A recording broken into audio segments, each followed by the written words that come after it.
Last but not least, our final speaker today will be Brother Shawn Zybach. Brother Shawn attends the Church of Christ, Wheeler area in Wheeler, Texas.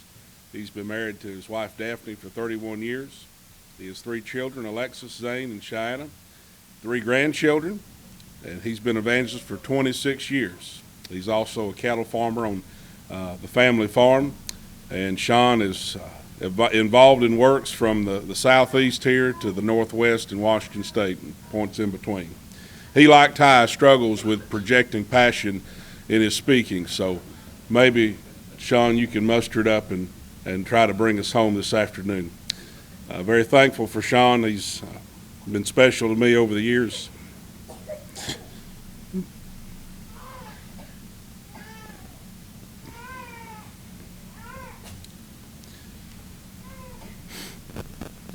He loves the church so much, like all these men today.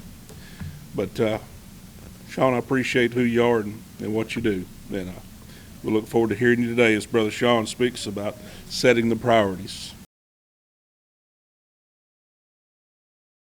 It's a great program. I want to thank the congregation here. It's wonderful to be here and see all of your faces. And it takes a lot of effort and commitment to do that. All the guys who've talked really put in a lot of effort, time and study and thought.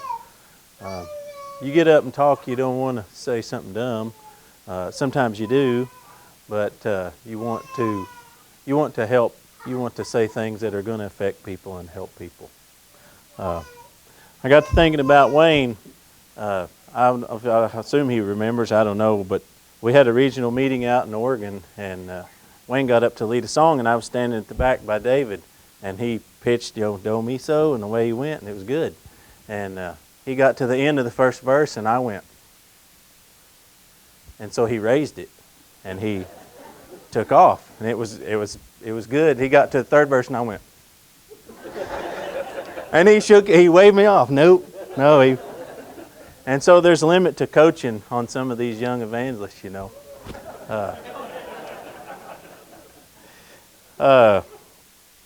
Okay, setting the priorities was what I was asked to talk about. No doubt there's a lot of things that we've discussed that you're going to think about in your own life should be a priority. You may go home and think about your congregation and say, this is a priority. And so my advice to you is to set that. Priorities are just that. We determine what's important. And there are things that are important today because it is today. And there are things that will be important to you because you've been here. And so I just want to encourage you to do those things. One of the things I was specifically asked to talk about was buy-in. And that phrase has been kicked around a little, and I just want to explain it a little bit to you. To buy in specifically means to financially put your money behind something. I am buying in. I want to support this. In a greater sense, it means to believe in and support an effort. And so when you hear someone that's standing in the pulpit say, we need you to buy in, that means we need you to get behind the work of the church, to get behind and financially support it, spiritually support it, and to support it with your presence. And so there's a lot of things that have been said that are along those lines, and I want to refresh your mind a little bit about some of those. In Ephesians 4, it's been covered a couple of times, and I want to specifically get you to think about this idea of equipping the saints for the work. We need you to buy into that. We need people to buy into that. And somebody said it, but we have a culture in our country today that I've got to go find a church that's just going to minister to me. You need to be the answer to some of the problems in your congregation, and you need to buy into that. Buy into being trained. Buy into when an elder comes to you and says, I need you to do X, Y, Z, you say, yes, I will do it. Because what we need is people to have a mindset within the church of, I am going to support this. I am behind this. I'm going to put effort to it. Now, there's a whole lot of different phraseologies, but we run into people, and all the evangelists will tell you in our line of work, There are people in each congregation who are trying to do work. They're trying to get things going. They're in congregations, many of them, where things have stalled out and not much is going on, and they want to get things going. And every time they start a little fire, somebody comes along with a bucket of water and goes, psh, because they haven't bought in. And I'll just tell you personally, I sat down with a group of ladies not too long ago, and I said, what do you ladies feel like your congregation needs? And in the course of discussion, one of the ladies says, we need more fellowship. We just never get together, and we never do anything together. And there was another lady said, ugh.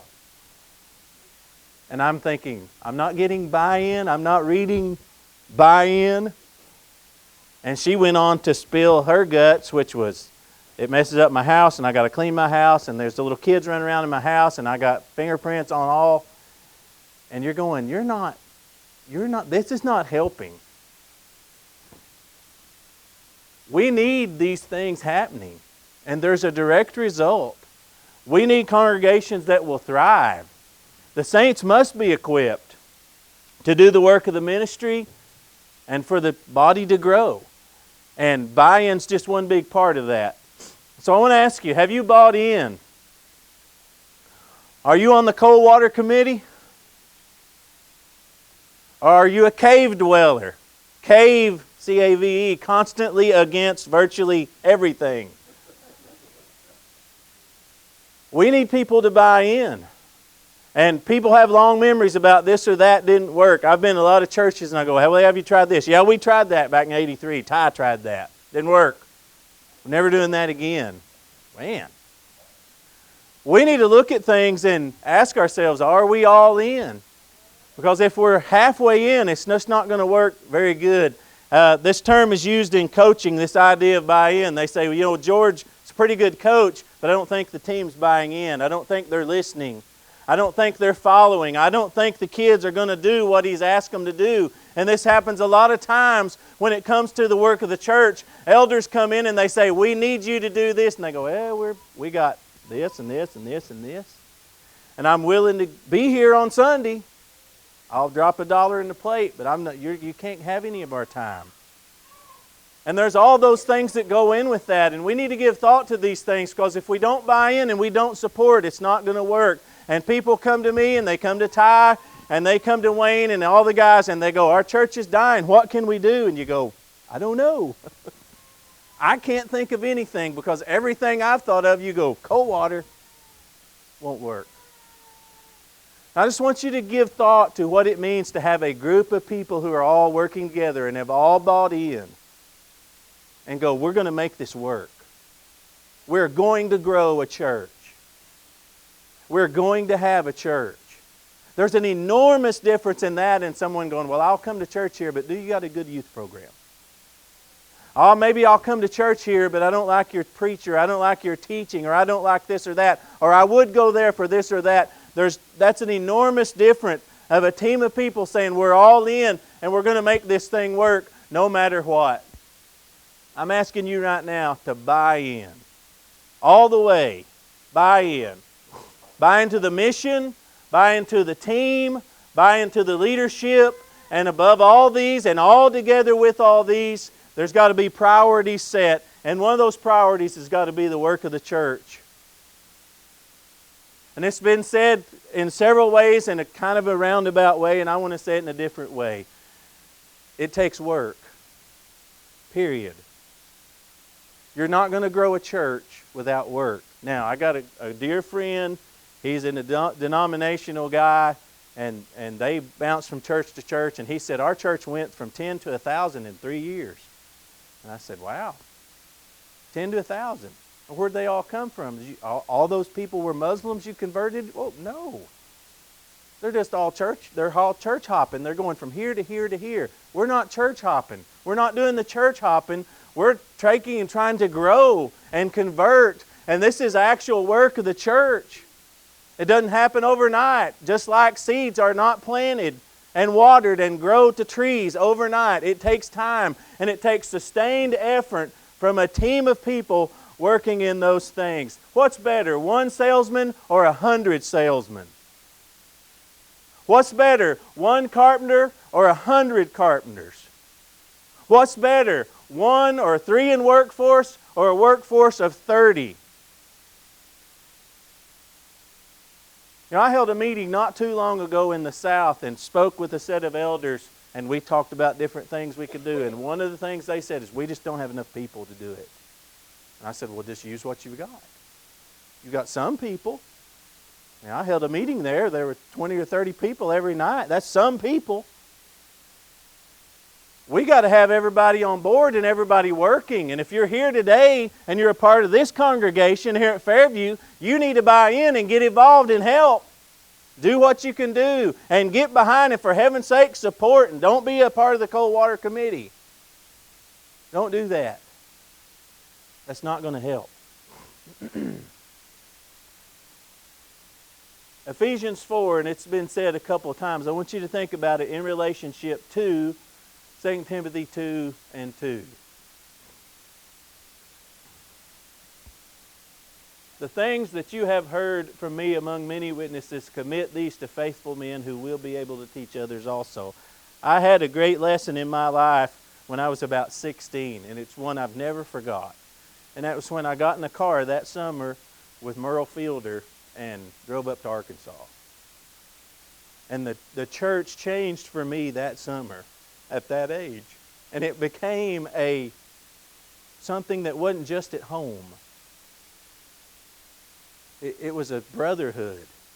And I got in a car with this crazy old preacher, and along the road we went, and he made me a part of the team. He said, I got a couple things I need you to do this week during this meeting. I was 16. I've been to a few gospel meetings in Allison, Texas, and that's it. He said, no, I got something for you to do. And he outlined what he wanted us to do. And I had buy-in right there. Right there.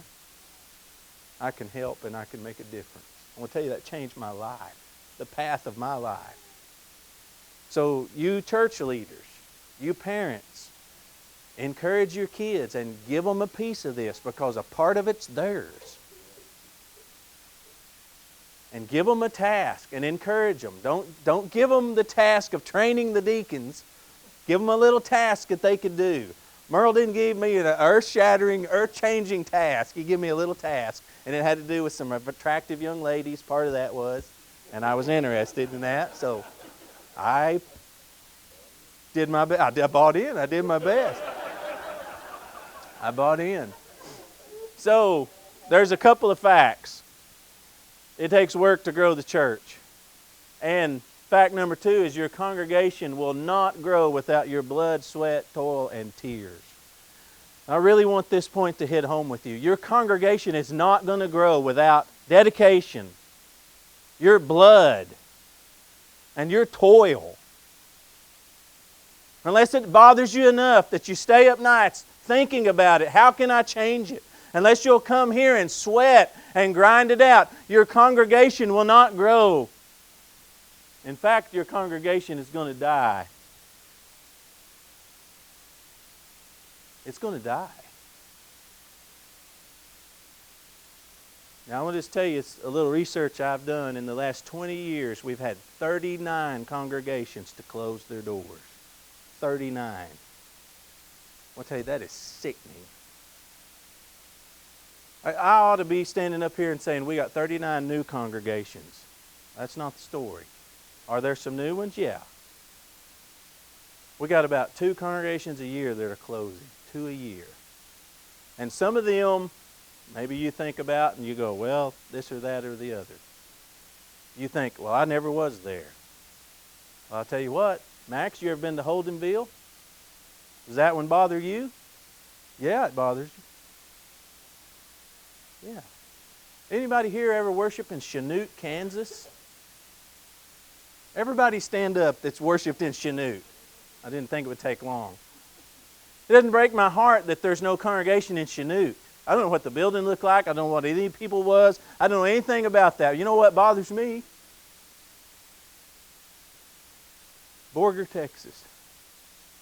I went there. I knew those people.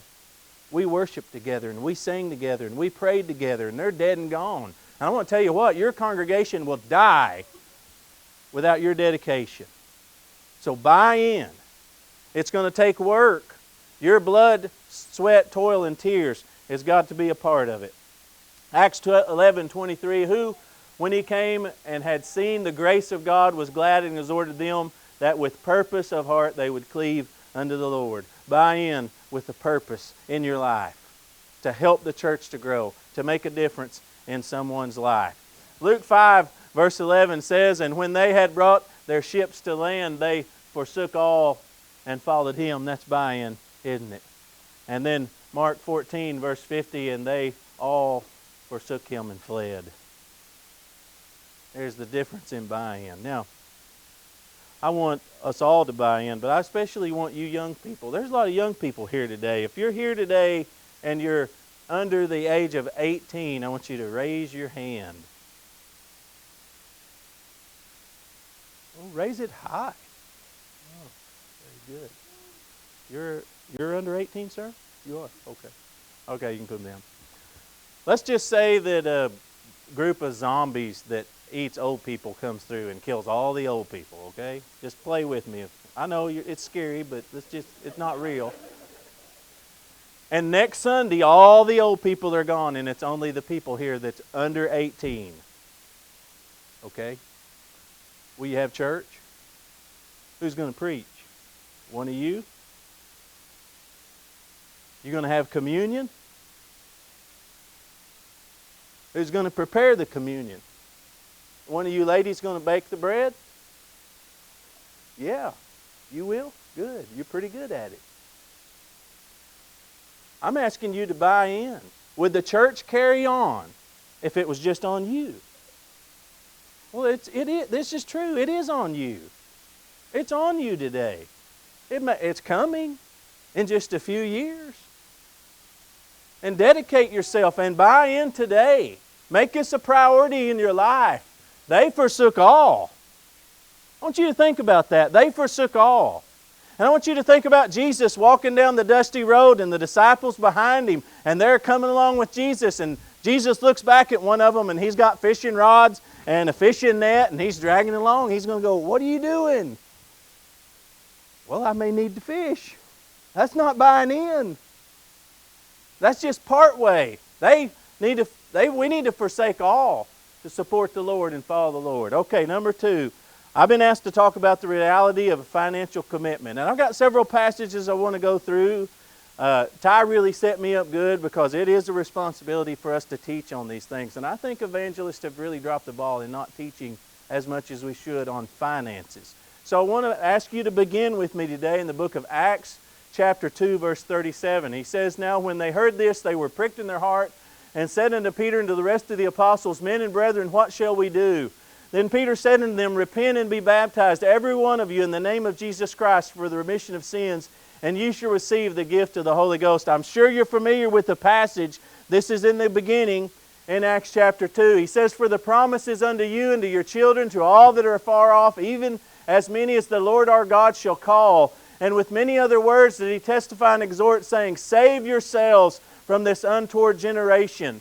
Then they that gladly received his word were baptized, and the same day there were added unto them about 3,000 souls. And they continued steadfastly in the apostles' doctrine and fellowship, in breaking of bread and in prayers. And fear came upon every soul, and many wonders and signs were done by the apostles. And all that believed were together and had all things common, and sold their possessions and goods, and parted them to all men as every man had need. And they continued daily with one accord in the temple, and breaking bread from house to house, did eat their meat with gladness and singleness of heart, praising God and having favor with all the people. And the Lord added to the church daily such as should be saved. What is the first financial function that we find in the church? Is right here. In fact, it's interesting because it's on day 1 of the church. The financial work started on day 1. Now, we had maybe 1 million Jews come to Jerusalem, if history and what I've studied is correct. 1 million Jews came to Jerusalem for Pentecost. And a whole bunch of them, 3,000, obeyed the gospel. And those 3,000 Jews were going to come to town and go home. And just like you or me, I've just come down here for a weekend. I haven't planned to stay here no several months. And if I stayed here several months, I wouldn't have the funds to make it work. And this was exactly the situation. And the reality was there was a financial commitment that was made. And so there were people who were infants in Christ, or perhaps they were disciples who had followed Jesus for just a little while, and they made a financial commitment to go and sell their property, their goods. Now, I don't know exactly, but from a little study, it seems to me like property was something that they had of value. Maybe it was a horse, maybe it was a donkey, or maybe it was a set of silverware. And they went and sold that so that they could have that money to buy food. That's the idea. Second thing they sold was land. Probably land or a house or something of that nature. So I want you to get into your mind the fact that there's a financial commitment, and this commitment began on the day of Pentecost, and there were people who had to eat. There were people whose number one need was to learn more about Christianity and more about Christ. And they had come to town and they'd become Christians, and now they weren't going home. They're going to stay and learn. That's what they had to do. And so in order for people to learn, money had to be spent. And they spent the money. And they got food so these people could eat and learn. They got food for them is the idea. Now I want you to go with me to chapter 3, verse 1. Peter and John went to the temple at the hour of prayer, being the 9th hour, and a certain man, lame from his mother's womb, was carried, whom they laid daily at the gate of the temple, which is called Beautiful, to ask alms of them that entered in the temple, who, seeing Peter and John about to go in the temple, asking alms. And Peter, fastening his eyes upon him with John, said, Look on us. And he gave heed to them, expecting to receive something of them. Then Peter said in standard preacher language, Silver and gold have I none. I'm just a poor preacher. We can't help you. So here's Peter saying, I don't have any money. Peter wasn't doing this all by himself. Did he have responsibility? Certainly. Now if we go on to Acts chapter 4, towards the end, verse 32, And the multitude of them that believed were of one heart and one soul. Neither said any of them that aught of the things which he possessed was his own, but they had all things common. And with great power gave the apostles witness of the resurrection of the Lord Jesus, and great grace was upon them all. Neither was there any among them that lacked. Everyone had what they needed, he says. For as many were possessors of lands or houses, sold them, and brought the prices of the things that were sold, and laid them down at the apostles' feet. And distribution was made unto every man according as he had need. And Joseph, who by the apostles was surnamed Barnabas, which is interpretation the son of consolation, a Levite of the country of Cyprus, having land, sold it, and brought the money and laid it at the apostles' feet. It took money.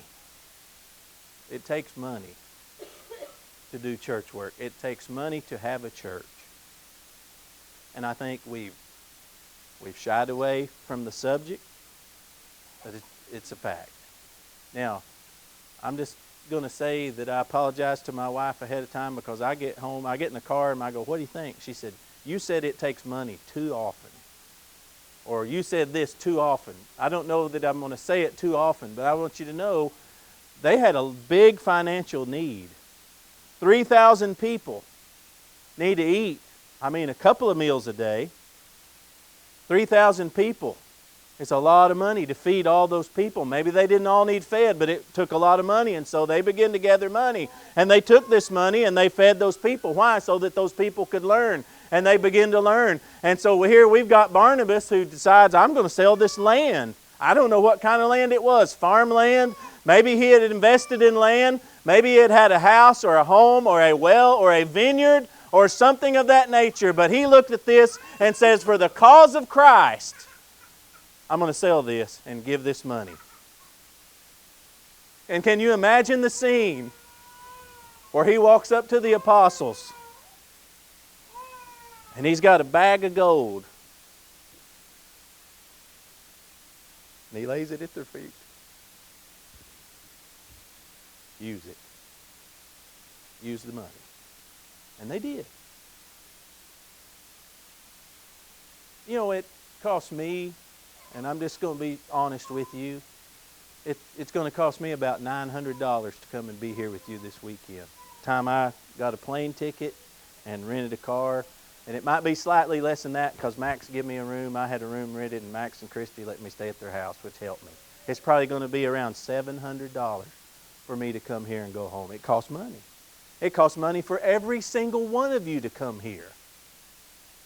Did anybody walk across the street or something? Does anybody live right here? Maybe it didn't cost you anything. It just takes money.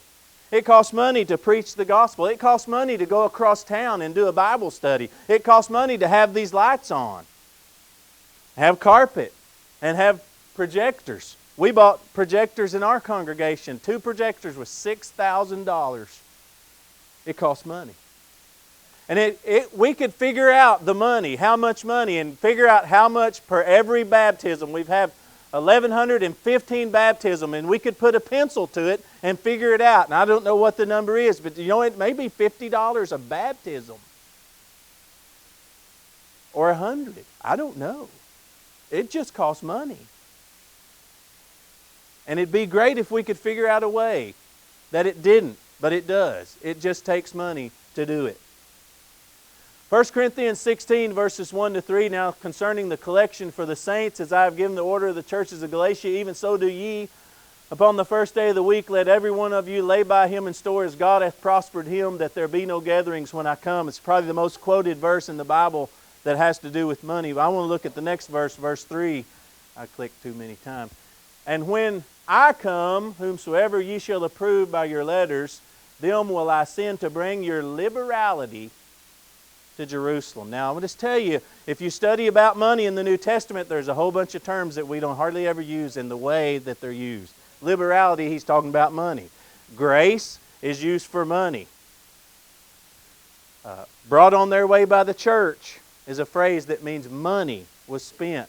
And so within the New Testament, especially King James, there's a bunch of terms that are kind of hard in the sense that we don't typically use them to think of money. But I want you to notice here that they were to collect the money and gather up the money, and they were going to send it, he says, whoever you want to bring your liberality, which is code for bring the money.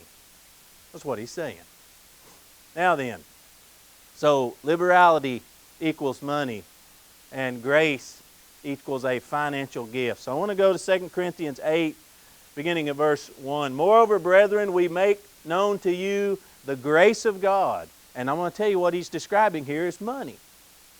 Bestowed on the churches of Macedonia, that in a great trial of affliction, the abundance of their joy and their deep poverty abounded in the riches of their liberality. And I've read these passages of no telling how many times in my life and went, well, that's cool, interesting. And I had no idea they were talking about money, but that's what they were talking about. There's a bunch of poor Christians in Macedonia, and they really were poor, but because they had a great amount of joy and love, they gave a lot of money. Now, I want to tell you something specifically that he's saying here. There were poor people that gave a lot. That's what he says. For I bear witness that according to their ability to give money, yes, and beyond their ability, they were freely willing, imploring us with much urgency that we would receive the gift. What is the gift? It's money. And the fellowship of the ministering of the saints. These people, they were all in. Take our money. I want you to listen to me very carefully what they were saying. Take our money. And these guys were going, no, we don't want to take your money. You're poor. You've been under a lot. You've been afflicted. And you've had hard times, and it's been a real challenge. They said, take our money. Take it. And they took it. These people had a heart because they were all in. They realized the financial commitment. They realized it takes money. It takes a lot of money. And this was the idea. Now 2 Corinthians chapter 9, verse 8. And God is able to make all grace abound toward you, that you, always having all sufficiency in all things, may have abundance for every good work. As it is written, He hath dispersed abroad, He hath given to the poor, His righteousness endures forever. Now may He who supplies seed to the sower and bread for food supply and multiply the seed you have sown, and increase the fruits of your righteousness. While ye are enriched in everything for all liberality, which causes thanksgiving through us to God. For the administration of this service not only supplies the needs of the saints, but also is abounding through many thanksgivings to God, while through the proof of this ministry they glorify God for the obedience of your confession to the gospel of Christ, and for your liberal sharing with them and all men. And by their prayer for you, who long for you because of the exceeding grace of God in you, thanks be to God for His indescribable gift. What's he describing here? If you give your money, you're going to be blessed by God. That's what he's saying in a nutshell. Now, don't go home and say, Zybach's preaching the prosperity gospel. Okay? It's not what I'm saying. I'm saying if you read that, you understand the terms, and you are generous, God's going to bless you. Why wouldn't He? Doesn't He bless you for planting and watering? Doesn't He bless you for reading the Bible? Doesn't He bless you for getting and visiting the sick? For helping those in need? Aren't we blessed for doing those things? And this is the idea that we have from Scripture. The nature of the Christianity is to be generous. The very first Christians sold their land to support the work of the church. And we should be generous.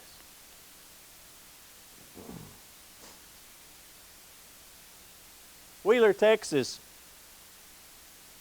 10 years ago, we looked around at our town, our community at Allison, and it was dying. We just didn't have a town anymore. And we had a lot of discussions. Our elders had a ton of discussions. How much time? I don't guess it matters. I'm the last talk. Thank you. Okay. We had a lot of discussions. What could we do? What should we do? And ultimately we decided we need to move our congregation 20 miles, and we need to purchase land in Wheeler, Texas. We need to build a new building. $1.2 million. You talk about a hard swaller. Whoa.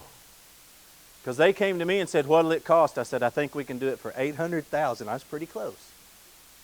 $800,000. It took $1.2 million. And our elders got behind it. They were all in on that. They said, we're moving, we're going, we're doing this. We did it.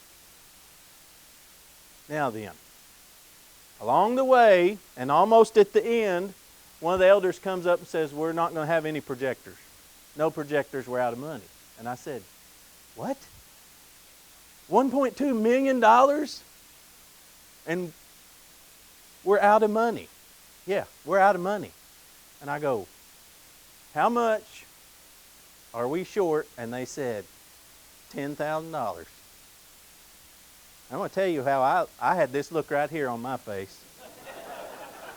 $10,000? I said, okay. I said, give me 1 week.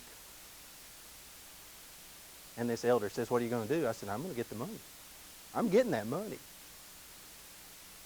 And church ended a Sunday night, and there's some guys about my age and younger, and I said, I need to talk to you guys. Everyone, there's 5 or 7 of them. We got right up here. I'll never forget. I said, boys, we're going to look like a bunch of Johnny-come-latelys if we don't get them projectors. You build $1 million building and you ain't got projectors? That ain't going to work. And I said, if I got to sell every cow I own, I'll do it, because I am getting this money. I left with $7,000 that night. $7,000 that night.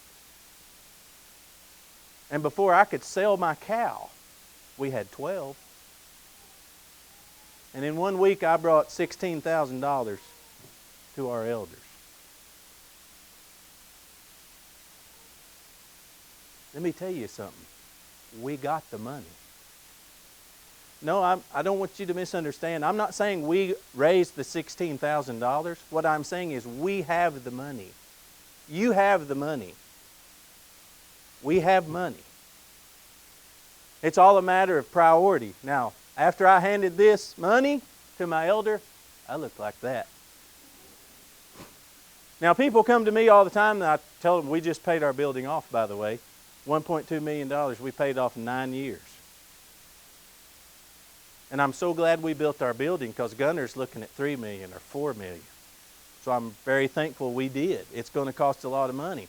People come to me and go, well, you guys at Wheeler, that's great. You guys, that's good. We don't have a bunch of millionaires like you guys got. I go, well, okay. Maybe you don't. We are very blessed. There's no doubt. We have people who have money. I want to tell you, those people I went to that night, none of them guys were millionaires. None of them. They may be someday because they're very generous. I believe God will bless them for that. I want to talk to you the reality of some things. Texas Panhandle congregations. Now, I live in the Texas Panhandle, and the reason I'm using Texas Panhandle because I'm familiar with and I know Texas Panhandle. These are congregations in the Texas Panhandle. And if you'll look here, Lubbock, the congregation Lubbock has about 43 families.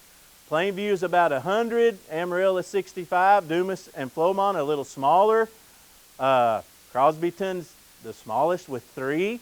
Pampa's got 70. There at Wheeler we got 55 families. And so I began to think about this a little bit. That's a total of 367 families in the Texas Panhandle, which means that every congregation essentially averages 36 families. 36 families. So 367 families, if they give $5, that's $1,835 a week. That is $7,300 a month or $88,000 a year. On $5. So you think you got a good wife. I got a good wife. She don't blow money. I go off preaching. She don't spend nothing. So I get home and been thinking about this money. This 5 or 6 years ago, and we're heading to church on a Sunday morning. It's the first part of the year, and I said, babe, I want to raise what we're giving monthly to the church. And I said, I want to do $5 more. And she said, I don't think we can afford it. And I said, I don't care. I think we can afford it. I think we'll figure it out. So we had a discussion all the way to church and agreed to add $5, which we did. The next year, a year went by, I said, babe, I want to add $5. I want to add $5 a week to what we contribute. I said, have you noticed less money? Has our measure of life went down? She said, no. I said, add $5. She said, all right, we'll add $5, but if it goes bad, we're going to have to take it back. I said, okay, deal. A year went by, and I said, babe, let's add $5. She said, okay. And another year went by, and I said, let's add $5. This last January, I said, let's add $5. Now we've added $25 a week. And you know what? We ain't no different. Nothing different about our life. I want to tell you something. A quarter pounder from McDonald's is $5. $5 is nothing, folks. Nothing. You want to make a difference in your life, you don't need a millionaire. You need to go, I'm going to give $5. $5. And just give it. And at the end of the year, add a little and get $5 more. Now, if you take this logic that I have here and take Texas, Oklahoma, and Arkansas, there's 105 congregations. Now, if they average 36 families, that's 3,780 families. If those families gave $10 a week, it's $37,000 a week. That's $151,000 a month, or it's $1.8 million. $1.8 million a year, my friends. We have the money. We have the money. And so I did a little research, and the average coffee at Starbucks is $5.07. 2 coffees a week. 2 coffees a week. And the churches in 3 states will raise $1.8 million.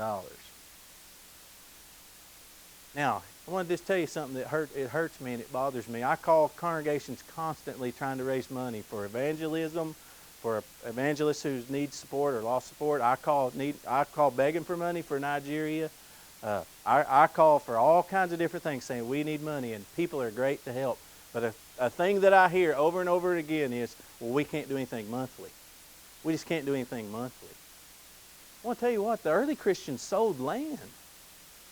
They sold their possessions. We're not asking you to sell. I'm not asking you to put in $5 if you can't afford it. I'm just trying to get you to see the power that we have. A fellow told me our churches don't average 36 families. Well, that may be true. But I'm going to tell you something, 20 families a year, just 20. At $10, we'll get you $1 million a year. There's great power in what we have to help. Hurricane Harvey in 2017, anybody lived through that? Some of you folks. Was that a good time? Probably not. Max, didn't y'all put together a truckload of stuff and send? Yeah. Do you know that the Brotherhood helped the churches in the Gulf Coast? Do you know how much money went to the Gulf Coast? $160,000. $160,000. My house cost $60,000. Now that was a few years ago. Now here's the kicker. 21 days. In 21 days, our Brotherhood sent $160,000 down to the Gulf Coast. Why? Why? We saw a need. Here's a need. We got people suffering. We got people hurting. Here's a need. I want to ask you, my brethren, make a financial commitment. There's a need.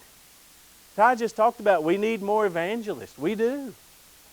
The evangelists that we have need more monthly pay. We do. People call me all the time and say, which evangelist needs more money? I go, every single one. I'm sorry, it's just the truth. It takes a lot of money. It costs a lot of money to buy fuel and to roll up and down the highway and all those kinds of things. We have needs. Notice the scripture, 1 Corinthians 9, verse 7. Who goeth a warfare at any time at his own charges? Who planteth a vineyard and eateth not of the fruit thereof? Or who feedeth a flock and eateth not of the milk of the flock? Say I these things as a man? Or saith not the law the same? Saith not the law the same also? For it is written in the law of Moses, Thou shalt not muzzle the mouth of the ox that treadeth out the corn. Doth God take care for oxen? Or saith he it altogether for our sakes? For our sakes, no doubt, this is written, that he that ploweth should plow in hope, and he that thresheth in hope should be partaker of his hope. If we have sown unto you spiritual things, is it a great thing if we shall reap your carnal things? If others be partakers of this power over you, are not we rather? Nevertheless, we have not used this power, but suffer all things, lest we should hinder the gospel of Christ. Do ye not know that they which minister about holy things live of the things of the temple, and they which wait at the altar are partakers with the altar? Even so hath the Lord ordained that they which preach the gospel should live of the gospel. It takes money. And if we want men to go into the work of evangelist, they're going to have to be paid. It needs to be an adequate pay to cover them and help them where they can live. Is it a great thing if a man ministers spiritual things and reaps a reward of financial things? He says no. It ain't a great thing. And if you need evangelists in the South, which you certainly do, I want to tell you, we need evangelists in the Northwest. We don't have a one out there. We need them. If we need more church workers, we're going to have to buy in to the work of the church. And we're going to have to realize a financial commitment and dedicate ourselves to give $5. $5. And at the end of the year, look at your finances, and if you can raise it $5. And if we all do that together, we don't need any millionaires, because we are millionaires. Together we are. And together we can make an enormous difference.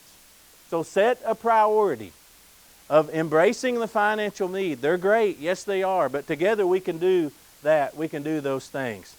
Finally, number 3, self-sacrifice. In 1 Corinthians 9, verse 19, for though I am free from all men, I have made myself a servant to all that I might win the more. I want to encourage you today to set a priority to sacrifice yourself. And it's been said in a couple of ways. To sacrifice your calendar, sacrifice your time, sacrifice of your talents and abilities to engage in the work of the church. Because without sacrifice, it's meaningless. It's really not a sacrifice if it don't hurt. If it don't bite you in the calendar, it's really not a sacrifice. If it don't bite you in the wallet, it's really not a sacrifice. And we need people that will dedicate themselves to be servants to the church and servants of the Lord. In 1 John chapter 3, verse 16, he says, by this we know love, because He laid down His life for us. And we also ought to lay down our lives for the brethren. But whoever has this world's good and sees his brother in need and shuts up his heart from him, how does the love of God abide in him? My little children, let us love not in word or in tongue, but in deed and in truth. Sacrifice. Are you willing to work for your congregation? Are you willing to make a difference for your family and for the church? Are you willing to sacrifice a son to be an evangelist? Will you sacrifice a daughter to be an elder's wife, to make a difference? Will you start now and dedicate them to the Lord? And dedicate their hearts. Will you help them to buy in and see the value and to see the need?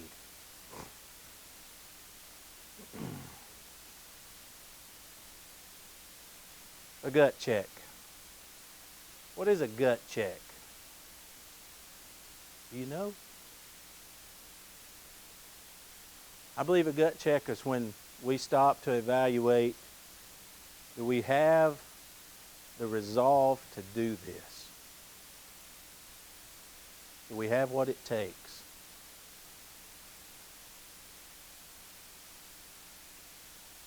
I sat down with a couple of men in a congregation, been a couple of years ago, and I talked to them about their church, and I said, you guys have got a gut check.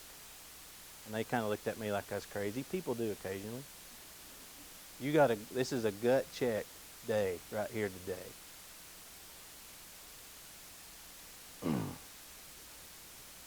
I got a little excited and I got out of line. This is what I asked these guys. Do you really want to have a church? All right, folks, it's a gut check time. Now put everything else out of your mind and answer this question in your mind. Do you really want to have a church? Because if the answer is no, then okay.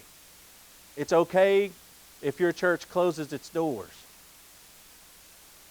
Do you really want to have a church? Is it okay if your children and grandchildren are all Baptists? Is that okay with you? I'm talking about dig deep and look at this. Do we want to have a church in the South? Do we want there to be churches in Georgia and Alabama and Mississippi and on and on? Yes? No? Let's gut check time. I'll tell you, I want to have a church. I want that. I want my kids to have a better church than I've been blessed with a good one. I want my grandkids to have a good church. I want people to have opportunities. Do you really want to have a church? Well, then what are you willing to do? Are you willing to dig deep and sacrifice and shoulder the load and do the work? Is somebody else going to come along and do it? You know, these 3 or 4 guys that I sat down with in this church, I looked them in the eyes, I said, do you care if you have a church or not? And they said, well, absolutely. And then I said, you got to change. You got to change what you're doing. Of those 4 men, there was one that was teaching. One. In a congregation of 30 or 40 men, they had one guy teaching. It's not going to work. It's just not. You're going to have to get up and you're going to have to go to work. And you're going to have this gut check with yourself and say, I'm going to shoulder the load. I'm going to shoulder the load. And it's the whole white horse and all that is good. Yeah, it's good. You're the guy. You got to be the guy. I'm going to stand up and make a difference. That's what a gut check is. I want to ask you today, where is your congregation? Is it dying today? Can you live with that? Can you live the rest of your life knowing your congregation is dying and not do nothing more than you're doing? I don't think I can meet God like that. I got to do something. I got to do something. Is your church thriving? What can I do to help it thrive even more? What can we do to make what we got better so that it gets better every day and it grows a little bit every day? I want to go to heaven. I want you to go to heaven. The best way for us to go to heaven is to have a strong church that is thriving. The best way for me to get to heaven is if we're all working together. All of us. Thriving and working together. Is your church somewhere in between? That just won't do. Where are you? Are you totally committed? Or are you not been doing too much? Now I know you're all here because you're the radicals. I know you've come this way. I know. What are you doing for the church? We talked about planting and watering, and it's just got to be done. It's the work of the church, and there's no magic pill that's going to make it happen unless you go to work. That's the idea. Hebrews 6 and verse 10, he says, "For God is not unjust to forget your work and labor of love, which you have shown toward His name, and that you have ministered to the saints and do ministers." God's not going to forget you if you'll put in the effort, and if you'll go to work, and you work till you bleed. If you sweat and you put everything you've got into it, you can go to the grave in peace knowing you did everything you could do. And I'll tell you, the church will be better off for it. Your family will be better off for it.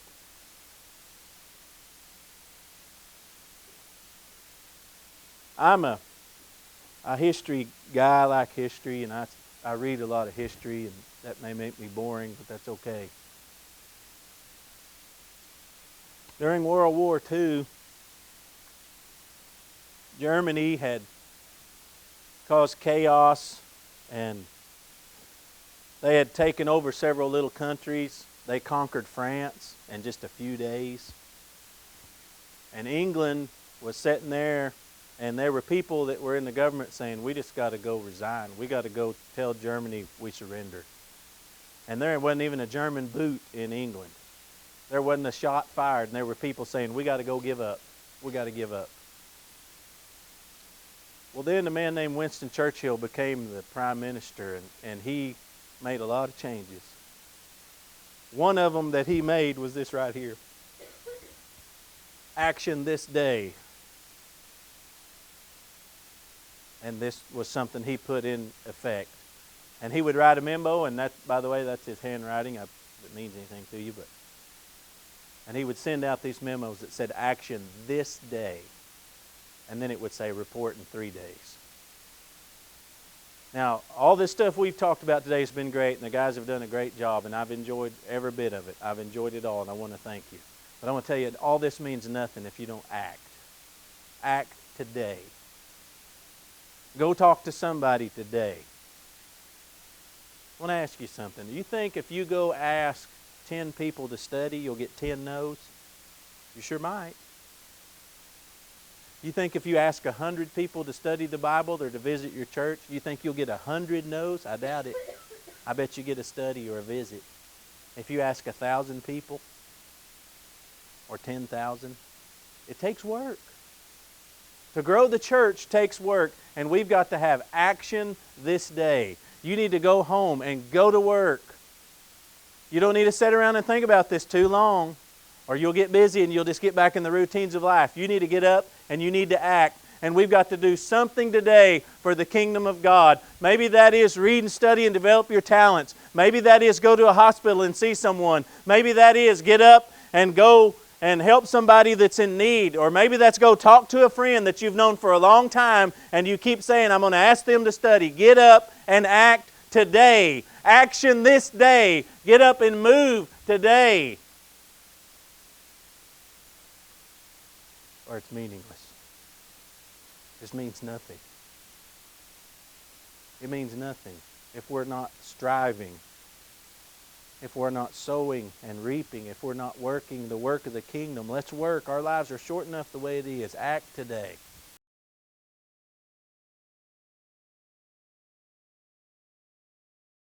When Max asked me a little over a year ago about this meeting and putting together the program, my focus and thought on the program was thinking about who would be here.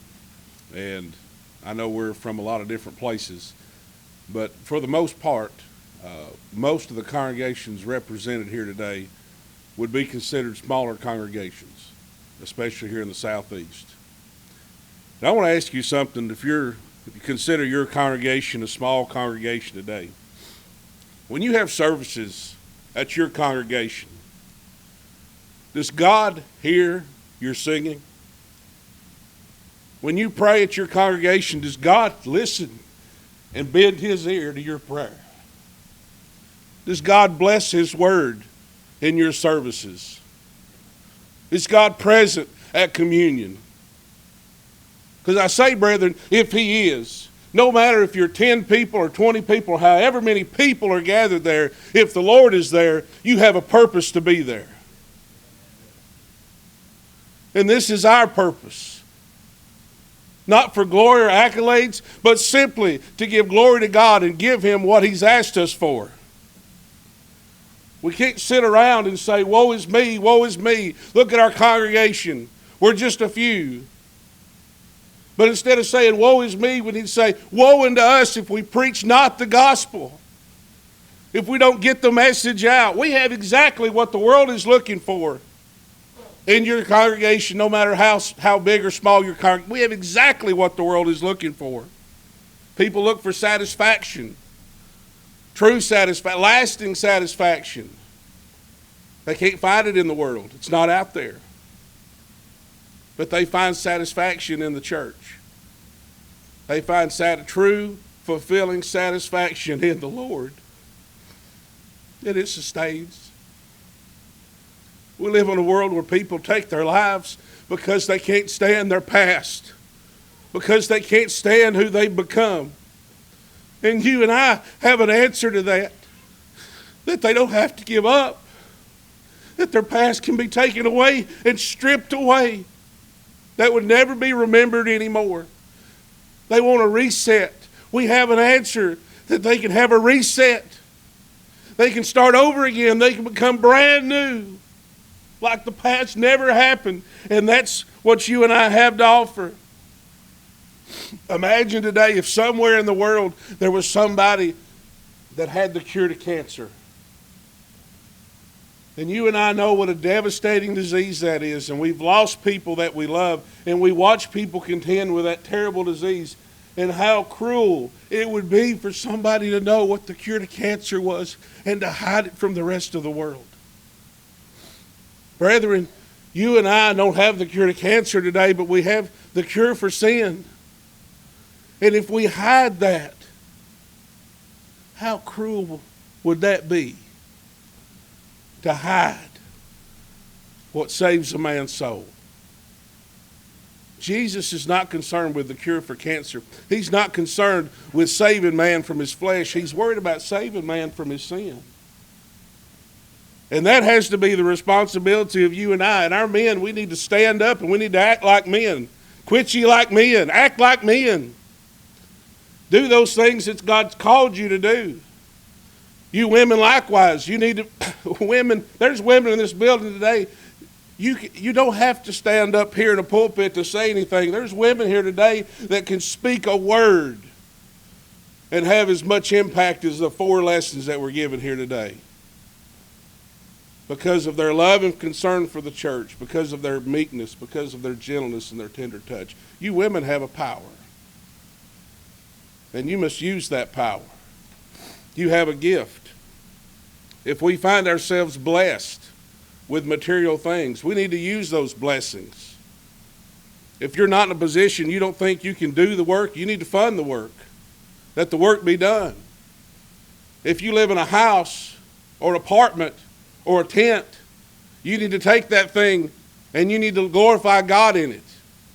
You need to have people in fellowship. I think last year before last, preached a sermon about fellowship. You need to have people inside your house. You need to have meals at your house. You need to have Bible studies at your house. You need to use the things that God has given you to glorify God. If you're in a position where maybe you can't give a lot, but you can give some, but you have some time and you can sit with people and take that time. Use that talent that you've been given, that time you've been given. Wayne used the scripture today, John 9:4. I must work the works of him that sent me while it is day, for the night cometh when no man shall work. And we recognize that we have older members, and maybe they're on a fixed income. You don't have a lot extra to give. You know what? You don't have a lot to offer, but pray. Pray. Pray for those that are doing the work. Pray for those that are able to fund the work. I don't care what position or station that you find yourself in this life at this time or whatever it may be, you have an obligation. Do something. We're not going to sit around and we're not going to let our churches die just because we sat around. We're going to do something. We're going to look at the outside world. People need a chance. People need an opportunity. Give them that. Don't look at the people outside of the church and think, we're looking for good candidates for the church. What is that? What's a good candidate for the church? I'd say anybody with a pulse is a good candidate for the church. Stop looking at people for what they are or what they've done. Start looking at people for their potential and what the Lord can do and transform them. Is he not in the transforming business? Can he not change? Allow him to do that. Bring them to Christ. Bring them to his word. Show benevolence. Be generous.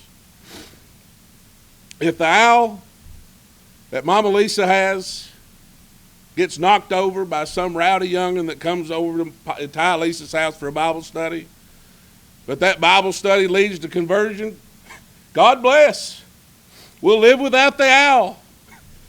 We don't have to have this stuff. That owl's not going to bring salvation to anyone. Let's sacrifice. Let's give of our time and talent. Let's understand our mission.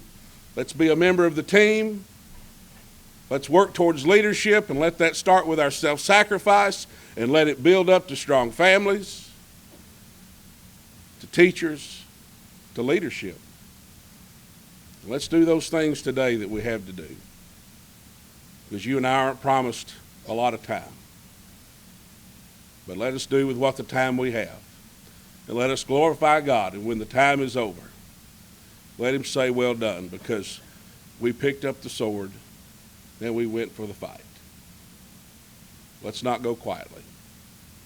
Let's work. Brethren, you're a blessing to everyone here. I want to thank the teachers today, and I want to thank all the listeners that come to make this meeting what it is. My heart is full today.